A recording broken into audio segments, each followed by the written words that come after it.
អ្នកស្ដាប់ធម៌ទាំងឡាយខ្លះដែលបានយល់ជួនកាលប្តីយល់កូនអត់យល់ជួនកាលម៉ែយល់កូនអត់យល់ជួនកាលកូនយល់ម៉ែអត់យល់អាផ្លូវមួយហ្នឹង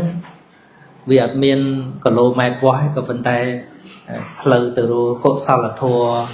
ការយល់ដឹងហ្នឹងហាក់ដូចជាឆ្ងាយគ្នាពិតមែនកាលណាវាធៀបត្រូវគ្នានៅឆ្ងាយគ្នាក៏ចេះតែរកគ្នាឃើញមែនទេបាទប៉ុន្តែបើធៀបនឹងមិនត្រូវគ្នាទេនៅគៀកលបងគ្នាហ្នឹងក៏អត់ដឹងគ្នាដែរគៀកខ្លួនយើងហ្នឹងនៅក្នុងផ្ទះមួយគ្នាហ្នឹងក៏ដឹងគ្នាដែរជួនកាលដូចអ្នកស្ដាប់ធម៌ទាំងឡាយខ្លះដែលបានយល់ជួនកាលប្តីយល់កូនអត់យល់ជួនកាលម៉ែយល់កូនអត់យល់ជួនកាលកូនយល់ម៉ែអត់យល់អាផ្លូវមួយហ្នឹងវាអត់មានកឡូម៉ែត្រវាស់ក៏ប៉ុន្តែផ្លូវទៅរកកុសលធម៌ការយល់ដឹងហ្នឹងហាក់ដូចជាឆ្ងាយគ្នាពិតមែនហ្នឹងប៉ុន្តែមានតម្លៃណាស់សម្រាប់អ្នកដែលមានសទ្ធាពិតប្រាកដនៅក្នុងធម៌របស់ព្រះសម្មាសម្ពុទ្ធមានអ្នកលើកឡើងយោបល់ថាខំដើរធ្វើអីដូចខ្ញុំអីហ្នឹងហ្នឹងហើយមើលទៅអ្នកយល់ដូចមិនប្រមាណបើថានាំឲ្យធ្វើអីគឺផ្អើលភ្លុកភ្លឹកពេញហ្នឹងណាខ្ញុំថាត្រូវហើយរបស់ថ្លៃវាអត់ច្រើនទេមែនទេ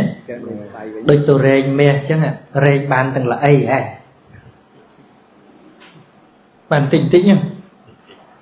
ប៉ិនបើដឹងថាវាមានតម្លៃគួរទៅហ៎បានខ្លះកុំឲ្យអត់សោះ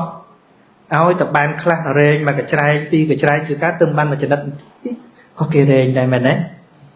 មកវិញវាថ្លៃអញ្ចឹងអ្នកស្ដាប់ធម៌នឹងថ្លៃមិនខ្ញុំចេះមកហ្នឹងហើយពីព្រោះរបស់កម្រក្នុងលោកមាន5ដែលព្រះអង្គសម្ដែងខុសពីជនក្នុងលោកដែលគេឲ្យតម្លៃជនក្នុងលោកគេឲ្យតម្លៃគេនិយាយពីស្ត្រីកែវគេនិយាយពីកែវមณีនិយាយពីដំរីកែវសេះកែវអីចឹងទៅតែរបស់ដែលមានតម្លៃក្នុងលោកប៉ុន្តែព្រះអង្គលើកពីរបស់ដែលមានតម្លៃផ្សេងពីនឹងទីមួយគឺពុទ្ធជារបស់កម្រពុទ្ធោលោកេឧបណ្ណោទុលភោលោកាស្មិទី2អ្នកស្ដាប់ហ្នឹងអ្នកស្ដាប់ធម៌ពុទ្ធហ្នឹងបងថាក្រហើយក្រមែនអត់ក្រ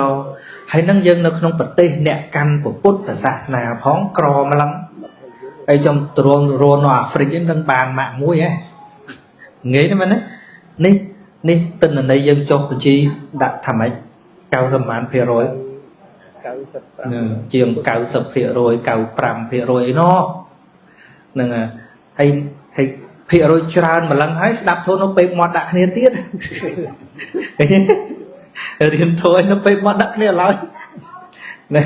ហើយចុះតម្រុះទៅនិយាយនៅអាហ្វ្រិកនៅអីនឹងស្ដាប់ថាម៉េចមែនទេហើយបងអង្គថាក្រហ៎ក្រហើយមិនបាច់ទៅរកក្នុងរៀនកាសារកទៅអីទេរកតែវត្តហ្នឹងនៅក្រដែរនៅផ្អាប់គ្នានេះមើលមុខរៀនធម៌នៅផ្អាប់គ្នាចឹងទៀតហ្នឹងហើយអានឹងមិនថាអីវាគ្រាន់តែបញ្ជាក់ថាវាក្រមែនស្ដាប់ហើយហ្នឹងយល់ច្បាស់ក្រទៀតក្រមកជន់ទៀតយល់ច្បាស់ហើយប្រតិបត្តិត្រូវក្រមកជន់ទៀតឃើញទេហ្នឹងយល់ច្បាស់ហើយអាចចែករំលែកដល់អ្នកដទៃបានក្រមកជន់ទៀតក្រអញ្ចឹងបានប៉ុណ្ណឹងហួច្រើនណាច្រើនហ្នឹងខ្ញុំគិតថាតាមក្នុងចិត្តខ្ញុំគិតថាបានប្រហែលមួយកណាត់ប៉ុណ្ណេះប៉ុន្តែដល់មកឃើញច្រើនជាងគិតហ្នឹងហើយបាទវគ្គក្រោយហ្នឹងហើយសូមខមាទោសពីលោកចាស់និងបងប្អូនពុទ្ធបរិស័ទទាំងអស់តែខ្ញុំឡើងកាន់ធម្មទេសនានេះដោយសារការគោរពពធ